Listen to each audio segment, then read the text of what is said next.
so hard. Now everything is easy 'cause of you. Hi, everybody. Welcome back to Thoughts for Rent, Realtors Keeping It Real. I am here, Ireland Zerflu. With me is Jenni McKenna. That's me.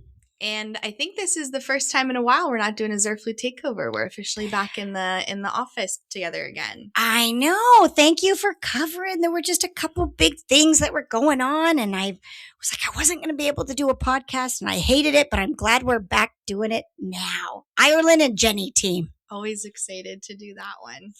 And for anyone that's listening, Ireland's last name is Zerflu.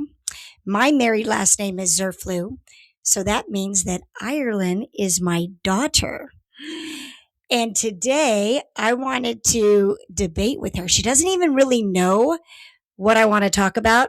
I want to just get her true opinions on this, because there might be somebody out there listening that feels the same way that Ireland feels, or they feel the way that I feel. But I kind of wanted to approach this topic and get your opinion, Ireland. Are you ready for this? I'm ready. You would think that after 18 years of being told not to talk back, she would never want to hear my opinion again. But I guess, 27 years later, she finally wants to hear it. It's for the podcast. What can you say? I'm going to sacrifice for the podcast. No, the funny thing is I used to always tell Ireland that she's going to grow up to be an attorney because she's really good at debating, and you'll probably see that here. So Ireland and I have a fundamentally different view on goal setting. I think of a while ago, we talked about goals. It was the new year. Is goals something that you should do, or is it kind of a waste of time? And Ireland, you told the truth, and you said what you feel about goals. So share that with us. Yeah, I just said that sometimes they counterproductive for me. Like sometimes I feel like I have a goal that's to save money, but then I also have a goal that is to be more sociable. And it's like, well, and usually in order to be more sociable or to even have hobbies, you have to spend money. So it's like, how can I accomplish that goal along with my savings goal? Also similar concept of like, oh, hang out with more friends, spend more time with your family, but also go on like a health journey. That can be usually counterintuitive, as I think most people will agree. They usually meet family around outside activities or outside dinners and restaurants, or even just around a table in general. And so sometimes it feels like you either have to hone in on one specific goal rather than having multiple small goals throughout all the parts of your life that you're wanting to improve. And I don't disagree with that. I agree with you 100%. And I think sometimes those goals that you set and you're not able to accomplish it, it depresses you. It sends you down the rabbit hole, making you feel like, oh, I'm not worthy and I'm not successful. And why can everybody else do this and I can't do this? So I totally understand where you're coming from. But I have a thought. I have a thought that set an impossible goal. That's right. Impossible goal. That sounds super fun. Well, it might not sound fun, but you know what? There are some really good things that come from setting an impossible goal. So being in real estate, I listen to a lot of podcasts with fellow real estate agents. And there was a real estate agent that about a year ago put on the podcast that she was going to write a book. And she has always wanted to do it. And it was one of those things that she threw out there. And then this is where it became real. She threw it out there with a time frame. She said, I'm writing a book and it's going to be released in February of 2026. And then I forgot about it. I mean, she threw it out there, about a year ago, and then talked a little bit about it in her podcast about how busy she's been, but I never really knew anything about it.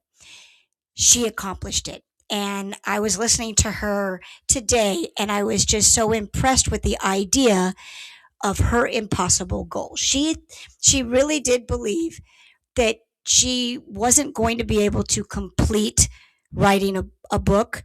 And she shared with us some of the things that helped her accomplish that impossible goal. And as I heard her speaking, it related to some of the things that I've done in my own life, whether it be personal or business. And maybe it's a debatable thing that I want to talk to you about. So right away, Ireland was like, oh, impossible goal. That doesn't sound all that great. I agree. It sounds daunting, right? Mm-hmm. But what if you accomplish it? It wouldn't be impossible. And that's okay. That's just a word. That's just a word. The outcome is what you're looking for.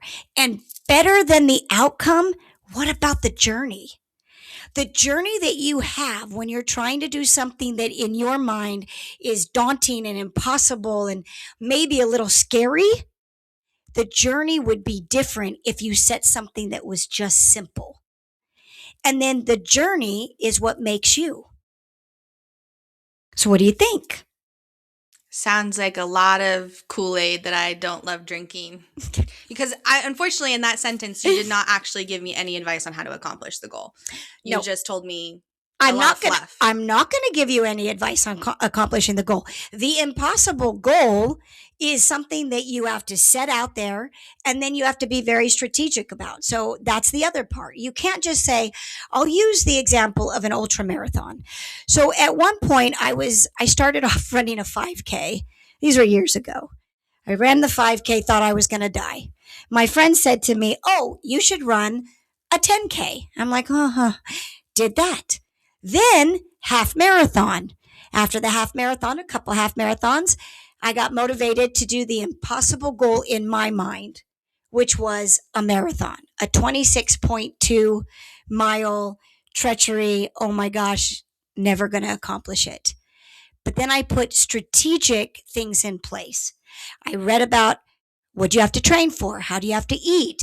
How many days a week do you need to recover? All about sleep, right? Strategic. And then the journey happened. And on the journey, I learned so many things about myself. I learned I can get through hard things. I learned about how to schedule my day. Because if I'm going to prioritize running, I have to have a certain amount of the day that I have to make sure that I, plug out for it. It changed me as a person by going through the journey of something really hard. And then the crazy thing is, I never, ever would have said that I could have run a 50 miler. And then that 50 miler became another impossible goal. And through that, honestly, there's nothing in this world that scares me anymore. Because once you went through that journey, now a hard business meeting or firing a client or a really bad day at work, it's not that big of a deal anymore because of what I got to experience heading for that impossible goal. Does that still sound like fluff? Yeah. Really? Yeah.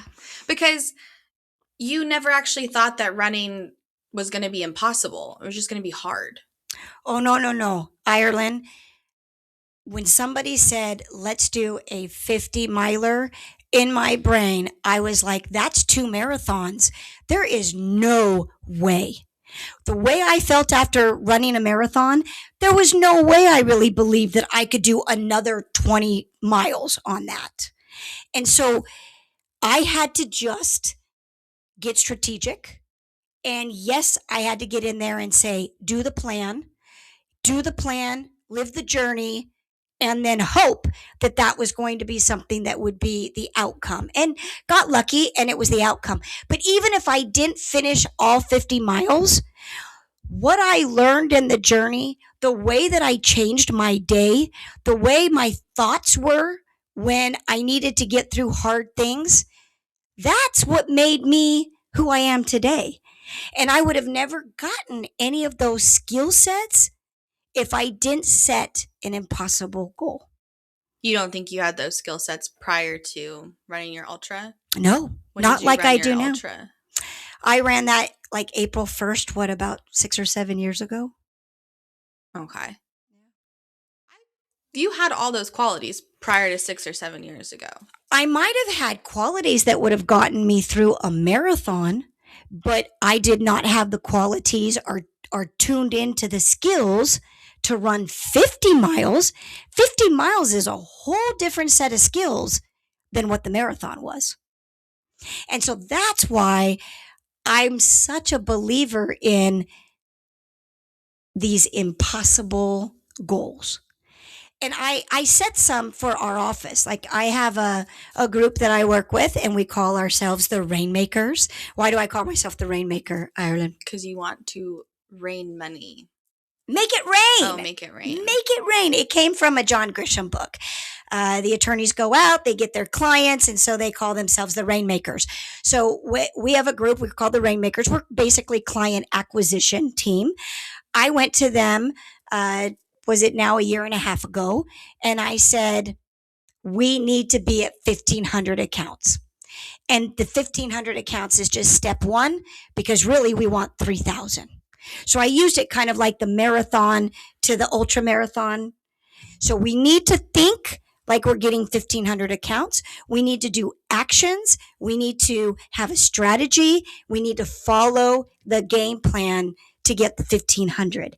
And then once we get the 1,500, we've already got all those skills and procedures in place. Should be much easier to get to the 3,000. So now, being my favorite debater, tell me, knock holes into that system. Of like you wanting 1,500 accounts? Of saying, ultimately, I want 3,000. I want the impossible goal. I want 3,000 when right now we're only sitting at 1,300. I would just, the whole is that, again, it's like not impossible.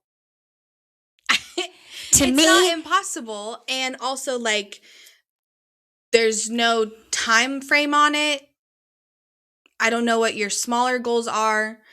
I feel like, yes, you're valuing the journey. Are you being strategic? Like, what's the smaller plans for that?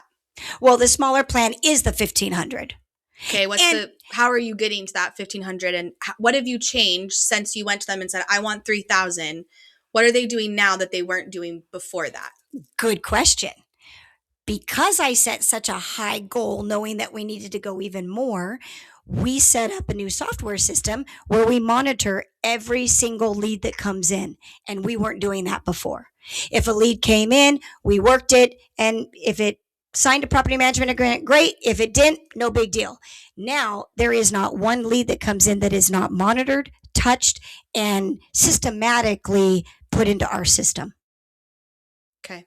What about the fact that we also do extensive marketing as far as our podcast, our new website, our Google reviews, so that we can have a higher organic presence in the... You were doing all of that more, like the software, you're right, and the podcast, you're right, but all of the other stuff you were doing prior to that. Not with the accelerator, not with my foot on the accelerator. It was a thought.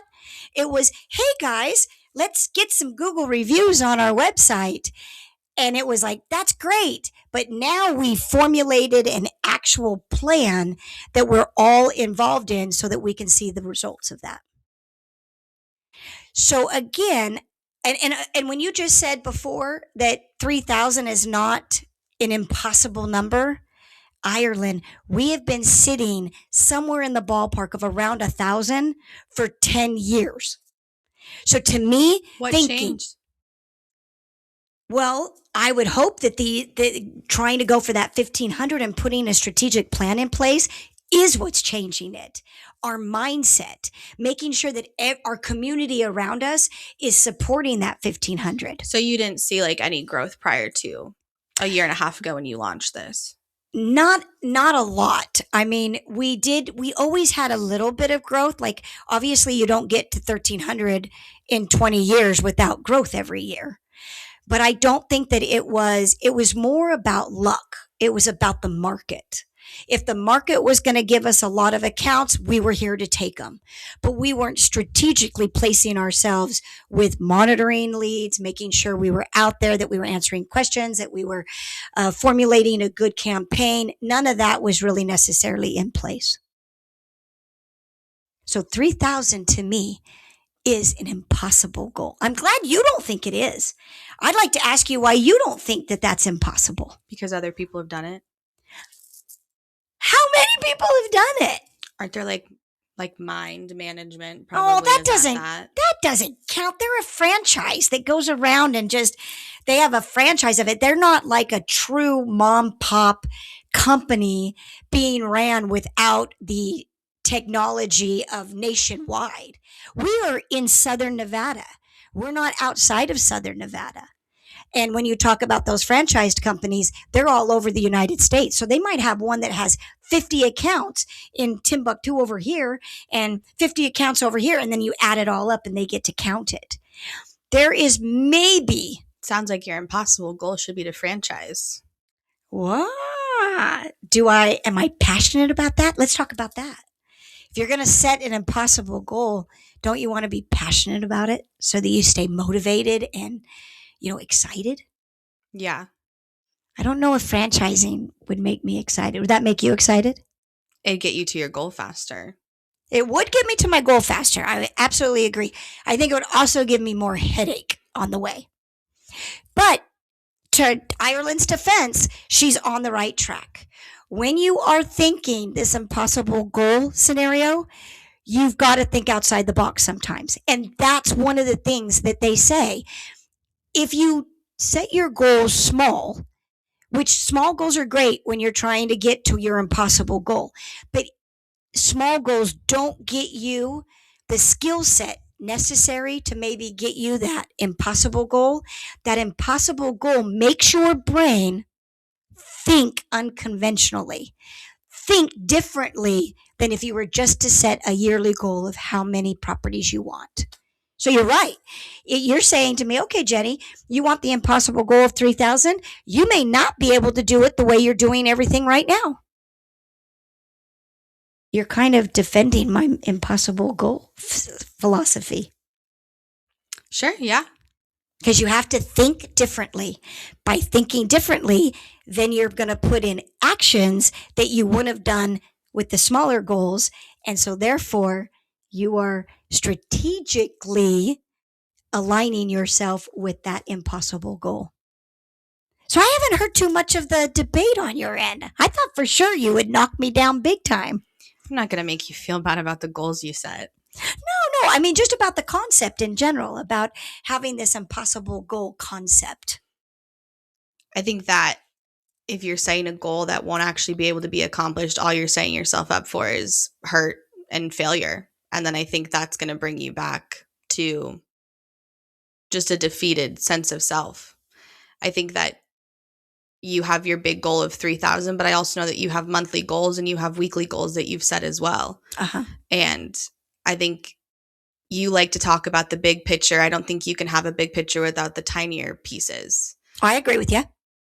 But those tinier pieces are much bigger than what they would have been. Because if you are going to get somewhere to 1,500, then you've got to look at what you're at right now. And you've got to say, okay, so how many leads does that mean per week? How many new accounts per month? And that number has to be bigger than it would have been if I hadn't had this impossible goal. But even your impossible goal of the ultra, you started with 5Ks. I did. So even though you had this goal of going ultra, you still started at the bottom. And I think that it's okay to set impossible standards for yourself. But if you're just setting an impossible goal and you're not doing anything else, you won't succeed in it. 100% agree with you. 100%. So why do we only ever talk about the big, like, why do we always make it seem like it's this big, important, fabulous, tragic thing that we have to do when it's actually not? It's just a lot of smaller things that we have to do. Because I don't think that you would set the smaller things if you didn't have the bigger thing looming there. So for instance, I never did want to run an ultra when I started the 5K. I just wanted to start running. I wanted to lose weight and I wanted to get some cardio.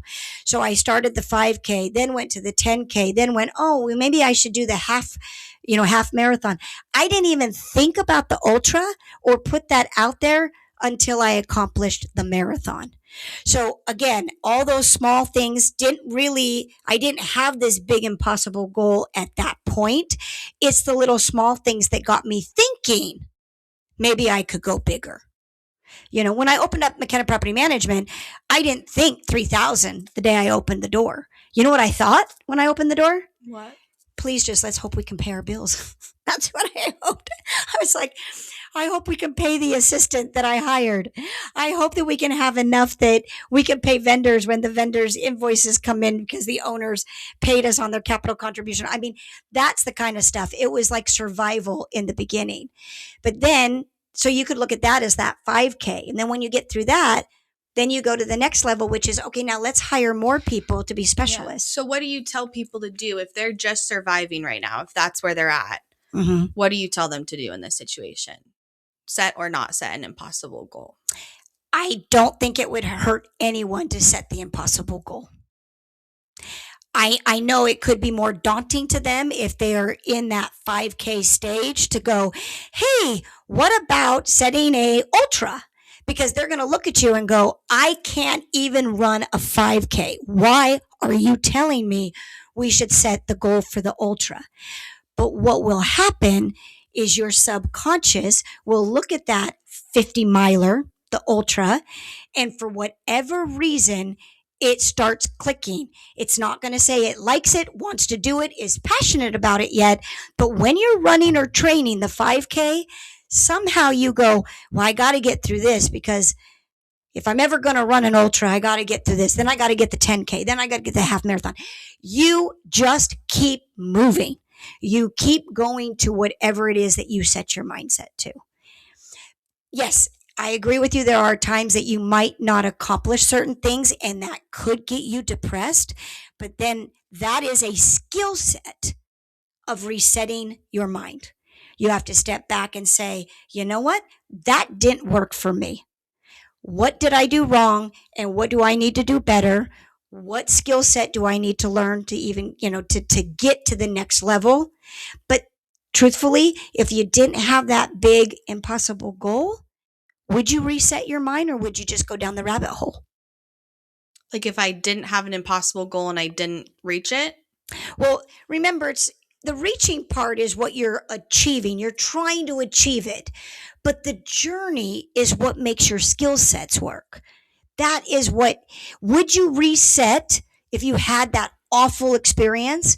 Would you step up, dust yourself off and say, you know what, I'm going to keep going if you didn't have an impossible goal that you had set?